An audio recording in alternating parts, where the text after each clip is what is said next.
शहर के एक कॉलोनी में एक बुजुर्ग कपल अंकल और आंटी रहते थे।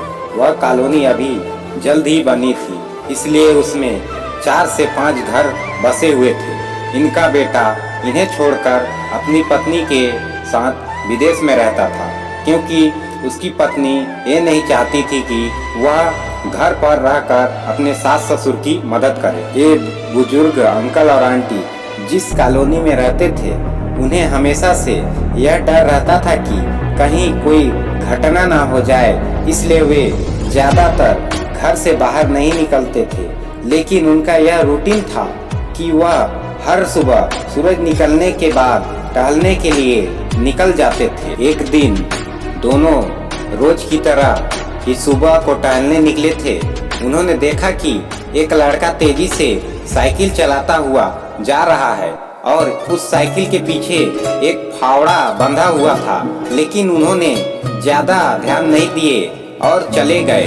दूसरे दिन उसी समय फिर से वह लड़का दिखा और उसी तरह तेजी से साइकिल चलाता जा रहा था। इसी तरह तीसरे और चौथे दिन भी वह लड़का दिखा। 5वें दिन आंटी जी ने अंकल जी से पूछा कि यह लड़का हर रोज सुबह इसी समय तेजी से साइकिल चलाते हुए जाता है, मुझे लगता है कि कुछ गड़बड़ है।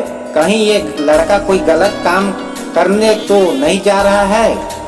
लेकिन अंकल जी ने मना कर दिया कि जा रहा होगा, कहीं हमसे क्या। परंतु आंटी जी बोली, हमको देखना चाहिए कि हमारे कॉलोनी में कोई गड़बड़ तो नहीं। अंकल जी बोले, ठीक है, अगले दिन हम इस लड़के का पीछा करेंगे और देखेंगे कि ये जा कहाँ रहा है। अगले दिन सुबह को फिर से वो लड़का तेजी से साइकिल चलाता निकला। उनके पीछे अंकल और आंटी जी भी गईं। उन्होंने देखा कि थोड़ी दूर जाने के बाद वह लड़का एक पेड़ के पास साइकिल खड़ी कर दी। उसी पेड़ के पास थोड़ी सी खाली जमीन पड़ी थी और उसे वो खोदने लगा। अंकल और आंटी जी कुछ देर तक देखते रहे कि ये लड़का क्या कर रहा है, लेकिन लड़का जमीन खोदे जा रहा था। कुछ देर बाद उन्होंने लड़के से पूछा कि आप ये जमीन क्यों खोद रहे हो। लड़के ने मुस्कुराते हुए कहा कि अंकल जी, मैं आप दोनों को रोज देखता हूँ, लेकिन आपको मुझसे डरने की जरूरत नहीं है और यहाँ जमीन इसलिए खोद रहा हूँ कि मेरी नई नई नौकरी लगी है।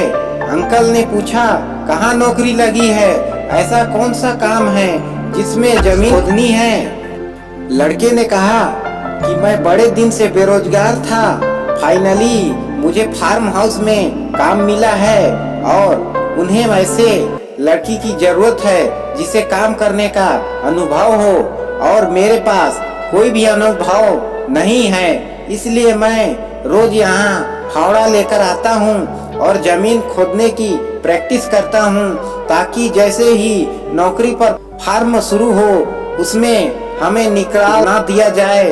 इसीलिए रोजाना मेहनत कर रहा हूँ, कोशिश कर रहा हूँ। उस लड़के की बात सुनने के बाद अंकल और आंटी जी ने लड़के को आशीर्वाद दिया और बोला, बहुत ही बढ़िया बात है, प्रयास ही जिंदगी में सब कुछ है। यह छोटी सी कहानी जिंदगी में बहुत बड़ी बात सिखाती है। तो अगर हमें सक्सेस होना है तो सक्सेस के लिए सबसे जरूरी चीज है कि हमें लगातार मेहनत, कोशिश और प्रयास करनी होगी, तभी हम जीवन में सफल हो पाएंगे। इसी तरह मोटिवेशनल स्टोरी सुनने के लिए मेरे चैनल को like, subscribe and share and comment करिएगा, जिससे मैं आपके लिए नए नए मोटिवेशनल स्टोरी ला पाऊंगा। तो मिलते हैं नेक्स्ट वीडियो पे। Bye bye.